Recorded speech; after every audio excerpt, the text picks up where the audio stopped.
जर एखाद्या व्यक्तीचा मृत्यू म्हणजे कोणतंही मृत्यूपत्र न करता अचानक झाला आणि त्याच्या शेअर मार्केटमधील लाखो रुपयांच्या गुंतवणुकीला कोणीही नॉमिनी नसेल, तर ती संपत्ती नक्की कोणाला मिळते?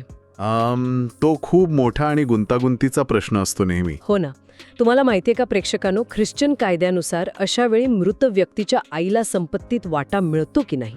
आणि तिथेच खरी गल्लत होते लोकांची. अगदी बरोबर. आजच्या या व्हिडिओमध्ये तुम्हाला या सर्व प्रश्नांची उत्तरं मिळणार आहेत.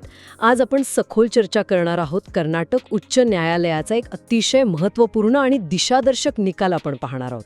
हो, ज्यामध्ये इंडियन सक्सेशन ॲक्ट 1925 मधील अत्यंत महत्त्वाच्या तरतुदींवर मोठा निर्णय देण्यात आला आहे. नक्कीच. आणि हा विषय केवळ एका कुटुंबापुरता मर्यादित नाहीये. ज्यांनी आयुष्यात कष्टाची कमाई गुंतवली आहे आणि अजूनही नॉमिनी नेमलेला नाही, अशा प्रत्येकासाठी हा व्हिडिओ डोळे उघडणारा ठरणार आहे. अगदी खरंय. अशीच उपयुक्त माहिती मिळवण्यासाठी आपला महसूलशाही चॅनल लगेच सबस्क्राईब करा. हा व्हिडिओ शेवटपर्यंत बघा, कारण मध्येच आपण या कायदेशीर प्रक्रियेतील अत्यंत महत्त्वाची माहिती आणि एक चेकलिस्ट देणार आहोत, जी तुम्हाला किंवा तुमच्या ओळखीच्या कोणालाही भविष्यात खूप उपयोगी पडेल. हो, ती चेकलिस्ट खूप महत्त्वाची आहे. चला तर मग कायद्याचं आणि तुमच्या फायद्याचं बोलूयात.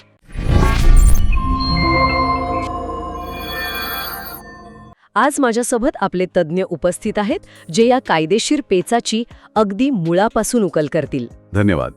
प्रेक्षकांनो, आज आपण कायद्याची नुसती वरवरची माहिती घेणार नाहीये, तर एका खऱ्या-खुऱ्या प्रकरणातून कायद्याचा अर्थ आणि तो कसा वापरला जातो हे समजून घेणार आहोत. बरोबर.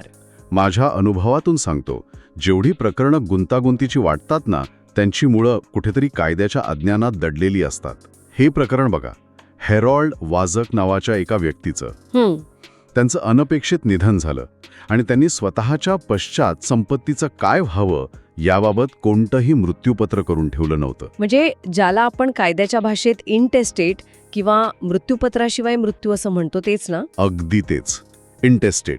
आता हेरोल्ड वॉज यांच्या कुटुंबात त्यांच्या पश्चात त्यांची पत्नी एस्ट्रिडा आणि 2 मुले एल्गार आणि ॲरोन आहेत. बर. हेरोल्ड यांनी त्यांच्या हयातीत रिलायन्स ग्रुप ऑफ कंपनीजच्या शेअर्समध्ये मोठी गुंतवणूक करून ठेवली होती. पण इथेच काहीतरी अडचण आली असेल. हो, इथेच एका मोठ्या समस्येला सुरुवात झाली. त्यांनी त्या शेअर्ससाठी कोणालाही नॉमिनी म्हणजेच वारसदार म्हणून नेमलेलं नव्हतं. बापरे. मग मृत्यूनंतर काय झालं? त्यांच्या मृत्यूनंतर जेव्हा त्यांच्या पत्नीने आणि मुलांनी ते शेअर स्वतःच्या नावावर ट्रान्सफर करण्यासाठी कंपनीशी संपर्क साधला, तेव्हा कंपनीने स्पष्ट नकार दिला. अच्छा, म्हणजे कंपनीने ट्रान्सफर करून दिले नाहीत? नाही दिले.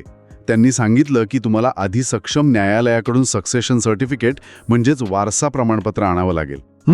म्हणजे कंपनीची ही भूमिका एका अर्थाने समजण्यासारखी आहे, कारण त्यांनाही खात्री करावी लागते की संपत्ती भलत्याच कोणाच्या हाती जाऊ नये. अगदी बरोबर. पण मग कंपनीने नकार दिल्यावर या कुटुंबासमोर काय पर्याय उरले होते? त्यांच्यासमोर कायदेशीर मार्ग अवलंबण्याशिवाय दुसरा कोणताही पर्याय नव्हता. त्यांनी रीतसर दिवाणी न्यायालयात, ज्याला आपण ट्रायल कोर्ट म्हणतो, तिथे धाव घेतली. इथे quick fact, Indian succession act 1925च्या कलम 372 नुसार जेव्हा अशी परिस्थिती उद्भवते, तेव्हा वारसा प्रमाणपत्र मिळवण्यासाठी न्यायालयात रीतसर अर्ज करावा लागतो. म्हणजे कलम 372 अंतर्गत? हो. या कलमात एक पूर्ण प्रक्रिया दिलेली आहे, ज्यात सर्व कायदेशीर वारसदारांची नावे द्यावी लागतात. या कुटुंबाने अगदी त्याच प्रक्रियेनुसार अर्ज दाखल केला. पण काय झालं? न्यायालयात गेल्यावर त्यांना एक मोठा धक्का बसला. ट्रायल कोर्टाने त्यांना सक्सेशन सर्टिफिकेट देण्यास थेट नकार दिला. स्वतःचेच पैसे मिळवण्यासाठी न्यायालयातून नकार? हे कशामुळे घडलं? ट्रायल कोर्टाचा नेमका युक्तिवाद काय होता? ट्रायल कोर्टचं म्हणणं असं होतं की मृत व्यक्तीची आई ही देखील कायदेशीर वारसदार असते. अच्छा. आणि या कुटुंबाने जो अर्ज केला होता त्यामध्ये आईला वारसदार म्हणून दाखवलं नव्हतं किंवा तिचं संमतीपत्र जोडलं नव्हतं. त्यामुळे न्यायालयाने हा अर्ज फेटाळून लावला. म्हणजे केवळ आईचं नाव नसल्यामुळे? हो, इथेच खऱ्या अर्थाने कायद्याचा गुंता निर्माण झाला. प्रेक्षकांनो, तुम्ही याबाबत कधी विचार केला आहे का की फक्त एक नॉमिनी नसल्यामुळे तुमच्या स्वतःच्या हक्काच्या गुंतवणुकीसाठी तुमच्या पश्चात तुमच्या कुटुंबाला किती मोठी अडथळ्यांची शर्यत पार करावी लागू शकते? तुमच्या प्रतिक्रिया आम्हाला नक्की कमेंट सेक्शनमध्ये सांगा. माफ करा, मी तुम्हाला मध्येच थांबवते, पण मला इथे एक शंका आहे. हो, विचारा. सर्वसाधारणपणे आपल्याकडे असा एक ठाम समज आहे की आईचा मुलाच्या संपत्तीवर हक्क असतोच. मग ट्रायल कोर्टाने जो विचार केला तो ख्रिश्चन कायद्यानुसार बरोबर होता की चुकीचा? हाच लोकांचा आणि अनेकदा कनिष्ठ न्यायालयांचाही सर्वात मोठा गैरसमज आहे. म्हणजे हा गैरसमज आहे. हो, कारण आपण सर्वसाधारणपणे हिंदू कायद्याच्या संदर्भातून विचार करतो. हिंदू वारसा कायद्यानुसार आई ही क्लास 1 वारसदार असते, हे खरं आहे. पण ख्रिश्चन कायद्यात वेगळं आहे. हो, भारतात प्रत्येक धर्माचे वारसा हक्क वेगवेगळे आहेत. हॅरल्ड वाज हे ख्रिश्चन होते, त्यामुळे त्यांच्या संपत्तीचं वाटप हे इंडियन सक्सेशन ॲक्ट 1925 नुसार होणार होतं. जेव्हा आपण या कायद्याचं कलम 32 आणि कलम 33चा सखोल विचार करतो तेव्हा चित्र पूर्णपणे बदलतं. कसं काय? या कायद्यानुसार जेव्हा एखाद्या व्यक्तीचा मृत्यू मृत्यूपत्राशिवाय होतो आणि त्याच्या पश्चात त्याची पत्नी आणि लिनियम डिसेंडंट्स म्हणजे थेट वंशज, केवळ मुले नव्हे तर थेट वंशज म्हणजेच मुले, नातवंडे किंवा त्यांची पुढील वंशावळ जर हे हयात असतील तर संपत्तीच्या वाटपाचे नियम पूर्णपणे वेगळे लागतात. हा मुद्दा खूपच महत्वाचा वाटतोय. मग कलम 32 आणि 33 नुसार ख्रिश्चन कायद्यात संपत्तीचं नक्की कसं वाटप होतं? कलम 33 अगदी स्पष्टपणे सांगतं की जर मृत व्यक्तीच्या पश्चात पत्नी आणि त्याचे थेट वंशज म्हणजेच मुले असतील तर एकूण संपत्तीपैकी 1/3 वाटा हा पत्नीला मिळतो. म्हणजे 1/3 वाटा पत्नीला. अगदी बरोबर. आणि उरलेला 2/3 वाटा हा मुलांमध्ये समान विभागला जातो. इथे आईचा कोणताही कायदेशीर हक्क उरत नाही. बापरे, म्हणजे आईला काहीच मिळत नाही? नाही. कायद्याने आईचा विचार केवळ त्याच परिस्थितीत केला आहे जेव्हा मृत व्यक्तीला थेट वंशज म्हणजेच मुले किंवा नातवंडे नसतात. अच्छा. प्रस्तुत प्रकरणात हॅरोल्ड यांना 2 मुले होती, त्यामुळे संपत्तीवर पूर्णपणे फक्त पत्नी आणि मुलांचाच कायदेशीर अधिकार होता. आईचा यात कोणताही संबंध नव्हता. लोक कायद्याची योग्य माहिती नसताना केवळ भावनांच्या आधारे विचार करतात. पण न्यायालय भावनांवर चालत नाहीत. अगदी खरंय, ती चालतात कायद्याच्या कलमांवर. आणि दुर्दैवाने या प्रकरणात ट्रायल कोर्टाने नेमकी हीच मोठी चूक केली. त्यांनी इंडियन सक्सेशन ॲक्टच्या कलम 32 आणि 33 कडे पूर्णपणे दुर्लक्ष केलं. म्हणजे कनिष्ठ न्यायालयाकडूनच ही चूक झाली? हो, विचार करा. या कुटुंबाने 2018 मध्ये अर्ज केला होता आणि नोव्हेंबर 2019 मध्ये केवळ या चुकीच्या अर्थामुळे तो फेटाळला गेला. केवढा मोठा मनस्ताप. हे लक्षात ठेवा, म्हणजे पुढे अडचण येणार नाही. आपला कायदा कोणता आहे आणि त्याचे नियम काय आहेत हे आधी समजून घेणं अत्यंत आवश्यक असतं. खरंच कायद्याचं अज्ञान आणि चुकीचा अर्थ यामुळे एका कुटुंबाला किती मनस्ताप सहन करावा लागला. प्रेक्षकांनो, अशीच अत्यंत महत्त्वाची आणि तुमच्या रोजच्या जीवनात उपयोगी पडणारी माहिती मिळवण्यासाठी आपल्या चॅनलला आत्ताच सबस्क्राईब करा. महसूलशाही चॅनलवर आपण असेच गुंतागुंतीचे कायदेशीर विषय अत्यंत साध्या आणि सोप्या भाषेत तुमच्यापर्यंत पोहोचवण्याचा प्रयत्न करत असतो. नक्कीच. मग सर, या निराशेनंतर कुटुंबाने पुढचा मार्ग कोणता निवडला? त्यांनी शांत बसण्याचा पर्याय निवडला नाही. त्यांनी या अन्यायकारक निर्णयाविरोधात थेट कर्नाटक उच्च न्यायालयाचे दरवाजे ठोठावले. बरं. तिथे त्यांनी मिसलेनियस फर्स्ट अपील म्हणजेच MFA दाखल केलं. आणि याच प्रदीर्घ लढ्यानंतर 2 फेब्रुवारी 2026 रोजी न्यायमूर्ती ज्योती M यांनी एक अत्यंत ऐतिहासिक आणि स्पष्ट निकाल दिला. खरोखरच एक महत्त्वाचा वळण बिंदू वाटतोय. उच्च न्यायालयाचा या प्रकरणातील नेमका युक्तिवाद काय होता? उच्च न्यायालयासमोर हे सर्व तथ्य मांडण्यात आलं तेव्हा न्यायमूर्तींनी ट्रायल कोर्टाच्या निर्णयावर तीव्र आश्चर्य व्यक्त केलं. हो. उच्च न्यायालयाने अत्यंत स्पष्ट शब्दात नोंदवलं की कनिष्ठ न्यायालयाने इंडियन सक्सेशन ॲक्ट 1925च्या कलम 32 आणि 33 चा पूर्णपणे चुकीचा आणि बेकायदेशीर अर्थ लावला आहे.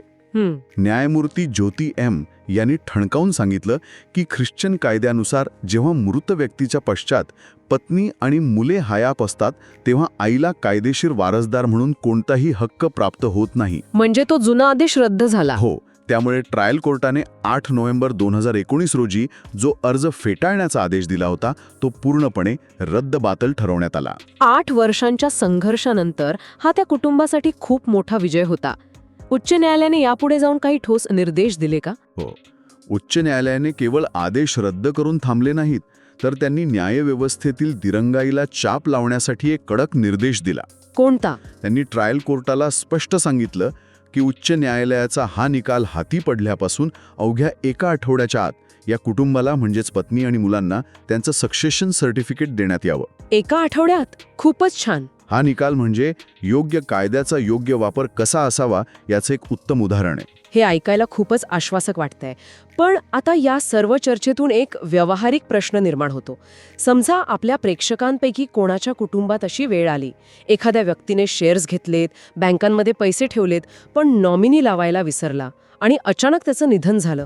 तर त्यांच्या कुटुंबाने घाबरून न जाता नक्की कोणती कायदेशीर प्रक्रिया पार पाडावी याची काही ठराविक पद्धत आहे का? खूपच गरजेचा प्रश्न आहे. एक किस्सा पाहूया. अनेकदा लोक माझ्याकडे येतात आणि संतापाने म्हणतात, अहो, हे पैसे आमच्या वडिलांचे आहेत, आम्ही त्यांचे सख्खे वारसदार आहोत, तरीही ही कंपनी आमची अडवणूक का करते? हो, साहजिक आहे तो राग येणं. पण इथे एक क्विक फॅक्ट सर्वांनी कायम लक्षात ठेवली पाहिजे. जोपर्यंत तुम्ही कायदेशीर वारसा प्रमाणपत्र आणून देत नाही, तोपर्यंत कोणतीही कंपनी, बँक किंवा संस्था ते शेअर्स किंवा पैसे ट्रान्सफर करू शकत नाही. अच्छा. तसं केल्यास त्या कंपनीवर मोठा कायदेशीर गुन्हा दाखल होऊ शकतो. त्यामुळे यात कंपनीची चूक नसते. आता अशा परिस्थितीत कुटुंबाने काय करावं, चला सविस्तर बघूया.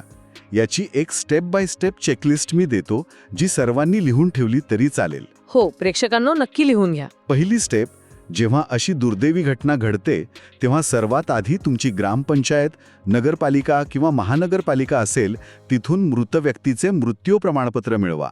डेथ सर्टिफिकेट ही पहिली पायरी. दुसरी स्टेप, कुटुंबातील सर्व कायदेशीर वारसदारांनी एकत्र येऊन इंडियन सक्सेशन ॲक्ट 1925च्या कलम 372 नुसार आपल्या कार्यक्षेत्रातील दिवाणी न्यायालयात सक्सेशन सर्टिफिकेटसाठी रीतसर अर्ज दाखल करा. बरं, दिवाणी न्यायालयात अर्ज करायचा आहे. हो, या अर्जात सर्व वारसदारांची नावे आणि संपत्तीचा अचूक तपशील असणं अनिवार्य आहे. आणि तिसरी स्टेप, जेव्हा न्यायालयाची सुनावणी पूर्ण होऊन तुम्हाला हे वारसा प्रमाणपत्र मिळेल, तेव्हा ते मूळ प्रमाणपत्र, सर्व वारसदारांचं एक कायदेशीर प्रतिज्ञापत्र आणि संबंधित शेअर्स किंवा गुंतवणुकीचे मूळ कागदपत्रे एकत्र फाईल करून त्या कंपनीकडे जमा करा. म्हणजे एवढं केलं की संपलं. हो, ही प्रक्रिया व्यवस्थित पार पाडली तर कोणतीही कंपनी तुम्हाला तुमचे हक्क देण्यापासून रोखू शकत नाही. अगदी सोप्या आणि स्पष्ट भाषेत तुम्ही ही पूर्ण क्लिष्ट प्रक्रिया उलगडून सांगितलीत. प्रेक्षकांनो, तुमच्या गावात किंवा कुटुंबात अशी समस्या आहे का की एखाद्याच्या मृत्यूनंतर त्यांच्या पैशांसाठी कुटुंबाला वणवण भटकावं लागतंय? तुमची समस्या किंवा अनुभव कॉमेंटमध्ये नक्की लिहा. आणि हो, हा व्हिडिओ लाईक करायला आणि शेअर करायला अजिबात विसरू नका. हां, मला यात अजून एक छोटी पण महत्त्वाची गोष्ट जोडायची आहे. हो, बोला ना. लोक अनेकदा विचारतात की या प्रक्रियेला न्यायालयात किती वेळ लागतो. तर हे पूर्णपणे तुमच्या अर्जाची अचूकता आणि वकिलांच्या सादरीकरणावर अवलंबून असतं. जर तुम्हाला कलम 32, कलम 33 आणि कलम 372 सारख्या कायद्यांची योग्य माहिती असेल आणि तुमचे कागदपत्र पूर्ण असतील, तर तुमचा खूप मोठा वेळ आणि पैसा वाचू शकतो. हेरोल्ड वाज यांच्या कुटुंबाला जो 8 वर्षांचा मनस्ताप सहन करावा लागला, तो टाळता येऊ शकतो. म्हणूनच कायद्याची योग्य माहिती असणं किती फायद्याचं ठरतं हे यातून स्पष्ट दिसतं. तर प्रेक्षकांनो, आजच्या या सखोल चर्चेत आपण खरोखरच अनेक महत्त्वाचे मुद्दे पाहिले.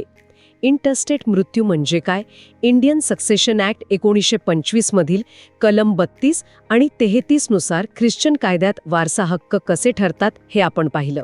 हो, आणि सर्वात महत्त्वाचं म्हणजे आईला संपत्तीत वाटा कधी मिळतो आणि कधी मिळत नाही हे आपण सविस्तर समजून घेतलं. तसेच कलम 372 नुसार सक्सेशन सर्टिफिकेट मिळवण्याची अचूक प्रक्रिया आणि कर्नाटक उच्च न्यायालयाचा हा दिशादर्शक निकाल यावर आपण प्रकाश टाकला. अगदी बरोबर. आणि या सगळ्यातून मला आपल्या सर्व प्रेक्षकांना एका गोष्टीची जाणीव करून द्यायची आहे. नक्कीच सर, सांगा. संपत्तीचे वाद अनेकदा हस्तखेळतं कुटुंब उद्ध्वस्त करतात. न्यायालयात वर्षानुवर्ष चालणाऱ्या केसेसमध्ये कुटुंबातील तो प्रेम, तो जिव्हाळा पार लयास जातो. अगदी खरंय. च्या खऱ्या प्रेमाचं लक्षण आहे. आपण आयुष्यभर आपल्या माणसांसाठी राबतो, पण केवळ एका छोट्याशा चुकीमुळे त्यांना कोर्टाच्या पायऱ्या झिजवाव्या लागतात. त्यामुळे आजच जागे व्हा आणि आपले आर्थिक व्यवहार कायदेशीरदृष्ट्या सुरक्षित करा.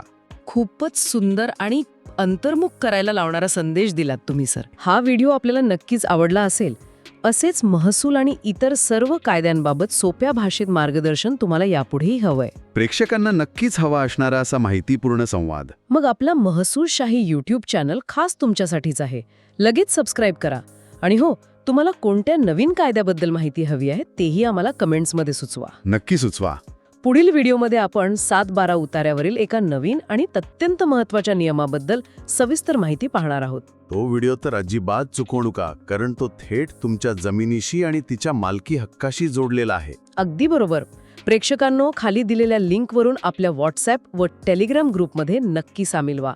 हा व्हिडिओ आपल्या मित्रांना, कुटुंबातील सदस्यांना आणि गावातल्या व्हॉट्सॲप ग्रुपमध्ये जरूर फॉरवर्ड करा, जेणेकरून अशी महत्त्वपूर्ण कायदेशीर माहिती प्रत्येक गरजू व्यक्तीपर्यंत पोहोचेल. कारण ज्ञान हे प्रत्येकाचा हक्क आहे. अगदी 100% खरं आहे. आज आपण इथेच थांबूया. लवकरच भेटू एका नवीन आणि माहितीपूर्ण विषयासह पुढील भागात. तोपर्यंत स्वतःची आणि आपल्या अधिकारांची काळजी घ्या. धन्यवाद. जय महाराष्ट्र. जय महाराष्ट्र.